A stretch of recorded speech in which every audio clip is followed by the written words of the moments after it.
پیارے دوستوں السلام علیکم ورحمۃ اللہ وبرکاتہ۔ آپ کا میزبان علی عادل خان روح کی غذا پروگرام لے کر حاضر ہے ایک نئی پیشکش کے ساتھ۔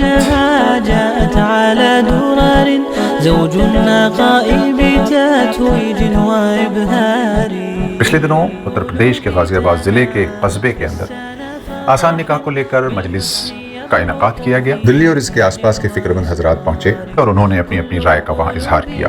اس طرح کے پروگرامز دیش بھر میں بہت دن سے چل رہے ہیں، لیکن سوال یہ ہے کہ ہم اس سے کتنا فیض یاب ہو پائے ہیں، ہم نے کتنا اس سے فیض اٹھایا ہے۔ سب سے پہلے تو ہم یہ سمجھ لیں دوستو کہ نسلوں کے وجود میں آنے کا جو ذریعہ ہے وہ نکاح ہے، اور اگر نکاح سنت طریقے پر ہو تو یقینی طور پر جو نسلیں وجود میں آئیں گی ان کی زندگیوں میں برکت ہوگی، سکون ہوگا، چین ہوگا، عزت ہوگی۔ اس کے بعد ہمارے گھر خوشیوں کا گہوارہ بن جائیں گے۔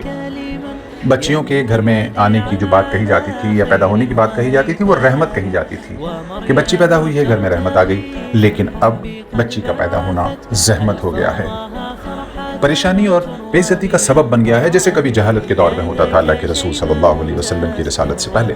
اس لیے کہ ہم نے اپنے نکاح کو شادی کی فضول رسومات سے آراستہ کر دیا ہے، جو ہمارے لیے اور ہمارے سماج کے لیے، ہمارے ملک کے لیے، ہماری آخرت کے لیے انتہائی خطرناک ہے۔ اگر ہم چاہتے ہیں دوستو کہ ہماری زندگیوں میں، ہمارے گھروں کے اندر سکون آئے، ہماری بچیاں اپنے سسرال کے اندر خوشی اور عافیت سے رہیں، عزت سے رہیں، تو ہمیں چاہیے کہ ہم نکاح کے طریقے کو سنت طریقے پر لے آئیں 100%۔ اس کے برعکس ڈیسٹینیشن ویڈنگز کا ایک سلسلہ 10 دن پہلے سے کسی فارم ہاؤس پہ چلے جانا اور وہاں پر یہ سارے پروگرام اور فضول خرچیاں، یہ ظاہر ہے 100% رشتوں میں بگاڑ کا ذریعہ بن رہے ہیں، رشتوں میں توڑ کا ذریعہ بن رہے ہیں، نکاح کے اندر سے برکت کے ختم ہونے کا ذریعہ بن رہے ہیں۔ دوستو اس بات کے لیے ہمیں کہنے کی ضرورت نہیں ہے، آپ سب چیزیں اپنی آنکھوں سے دیکھ رہے ہیں۔ تو اسی سلسلے میں یہ مجلسیں جگہ جگہ منعقد ہو رہی ہیں۔ الحمدللہ اب بیداری قوموں کے اندر آ رہی ہے، قریش برادری نے اس کے اوپر انیشیٹو لیا ہے، اور اس کے بعد رفتہ رفتہ وہ اپنے ان نکاحوں کے پروگرام کو 100% سنت طریقے پر لانے کی کوشش کر رہے ہیں۔ پورے ملک میں علماء کا ایک بڑا طبقہ اس مہم کے ساتھ باضابطہ جڑ گیا ہے۔ اسی سلسلے میں غازی آباد ضلع کے اصالت پور فروخ نگر قصبے میں مدینہ مسجد کے امام صاحب کی کاوشوں کے بعد ایک بڑی مجلس کا انعقاد کیا گیا، جس میں NCR کے تمام فکر مند حضرات، برادری کے فکر مند حضرات، علماء دین، مفکر اسلام وہاں پہنچے، اور انہوں نے بڑے زبردست جذباتی انداز میں اپنے خیالات کا اظہار کیا اور جھکجھور کے رکھ دیا۔ اس کو ہم عمل کی نیت سے سنیں اور دوسروں تک پہنچانے کی نیت سے سنیں۔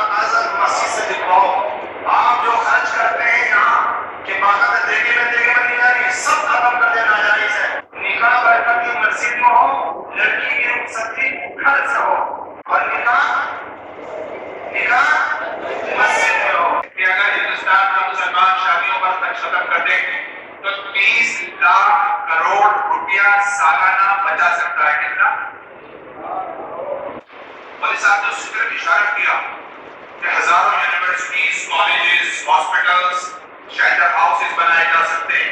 علماء کرام نے جن چیزوں کو پابند کیا، جن چیزوں کو حرام قرار دیا، اور قرآن اور حدیث کی روشنی میں وہ حرام ہیں۔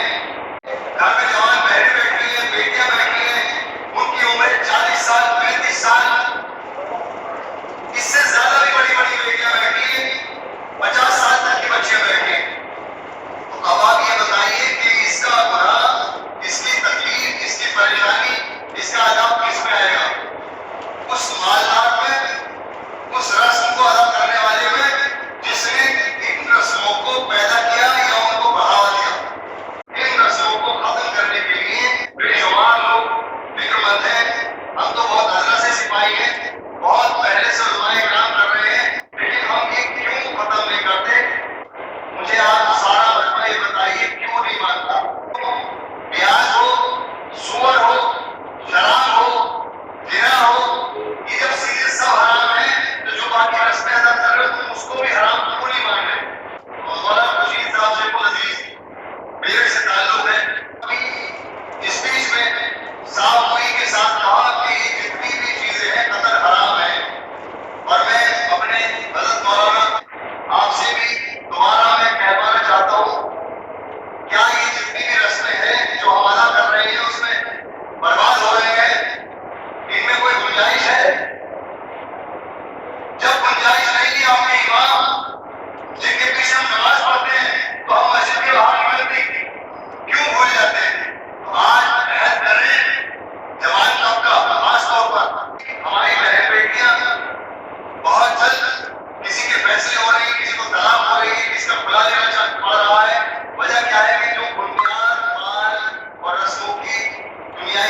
شادیوں پہ فضول خرچی کو کیسے ختم کیا جائے. جو ہم نے غیروں کی رسمیں اپنے یہاں زبردستی بلا لی جن کی کوئی ضرورت نہیں ہے، آج تو ہماری شادیوں میں بالکل اندر تک گھس گئی ہے. اب انہیں نکالنے کے لیے اور ہٹانے کے لیے ہمیں محنتیں کرنی پڑیں گی جو کہ ہماری ہے نہیں. آج یہ دور آ گیا ہے کہ آج ہم یہ سوچ رہے ہیں کہ بیٹی ہوگی تو کیا ہوگا، بڑی پریشانی ہوگی. بیٹا ہو گیا تو خوشی ہوگی، بیٹی ہوگی تو کام ہو گیا. سارے رشتے داروں کا اور ہو گیا اس کو تو بیٹی ہوگی، جبکہ بیٹی رحمت ہے. آج کتنے لوگ میری اس بات سے اتفاق کریں گے کہ بیٹے اور بیٹی کی تلنا کی جائے، مقابلہ کیا جائے تو بیٹی کو اور بیٹے کے مقابلے 1000 گنا محبت باپ سے زیادہ ہوتی ہے. ٹھیک ہے، ہم نے بہت سمجھ لیا، بہت سمجھا کیا ایسی لعنت کی وجہ سے. پہلے سگائی کرو، پھر پہلے انگوٹھی پہناؤ، پھر سگائی کرو، پھر لال رنگ بھیجو، پھر رنگ ہو گیا، پھر دہیج ہو گیا. ارے اللہ کے بندو تم کر کیا رہے ہو؟ کس طرف جا رہے ہو؟ جو ہمیں سب سے پہلا الفاظ اللہ کے نبی نے پڑھائی اور پڑھائی کرا، پڑھائی کے لیے کہا، اس پر ہمارے کسی کا دھیان نہیں. ہمارا دھیان ہے کہ بیٹی کے لیے رشتہ بڑھیا ہو جائے، بیٹی بڑی ہو جائے تو دہیج سے اکٹھا کرنا شروع کر دیا ہم لوگوں نے. اللہ والوں، غازی پور پولٹری مارکیٹ ایسوسیشن کی طرف سے ایک سوچ رکھی اور یہ کہا کہ بھئی یہ جو فضول خرچی ہو رہی ہے، شادیوں میں نام سنا جو بے وجہ جس کی کوئی وجہ ہی نہیں، اور لوگ اپنے آپ کو کمتر سمجھتے ہیں کہ فلاں آدمی نے تو اتنا بڑھیا پروگرام کر دیا، ہم اس نے اپنی بیٹی کی شادی 2 سال لیٹ کر دی. کیا میں بھی اللہ کرنے کو کمیٹی ڈال دوں اور میرے پاس پیسے اکٹھا ہو جائے تو میں بھی کوئی پروگرام ایسا ہی کروں. فضول خرچی کو ختم کیسے کیا جائے؟ مشورہ یہ آیا کہ سب سے آسان طریقہ جو ہمیں لگا کہ میری شادی میں کھانے کی بربادیاں ہوتی ہیں، اس کو ختم کر دیا. آج الحمدللہ جہاں جہاں ہم لوگ جا رہے ہیں یا جہاں آپ لوگ بھی جا رہے ہوں گے، ماشاء اللہ دیکھ رہے ہوں گے، برادران قریشی اتفاق سے، آپ لوگوں کے ساتھ دینے سے اور آپ لوگوں کی محنت سے آج پوزیشن یہ آئی ہے کہ جب دیکھا جائے کہ 99% یا 95% یہ مہم کامیاب ہے. اب اگلا اسٹیپ کیا ہوگا؟ جیسا کہ سلیم صاحب نے بتایا، ماشاء اللہ بیٹی کا رشتہ دیا، انہوں نے پھر اعلان کیا کہ جو بیٹی کا شریعت میں حق ہے. میں بولوں اسلام میں کوئی کانسیپٹ نہیں ہے کسی بھی چیز کا علماء دین بیٹھے نہیں بتا رہے، نہ کہیں گانٹوں کا ذکر ہے، نہ کہیں رنگ کا ذکر ہے، نہ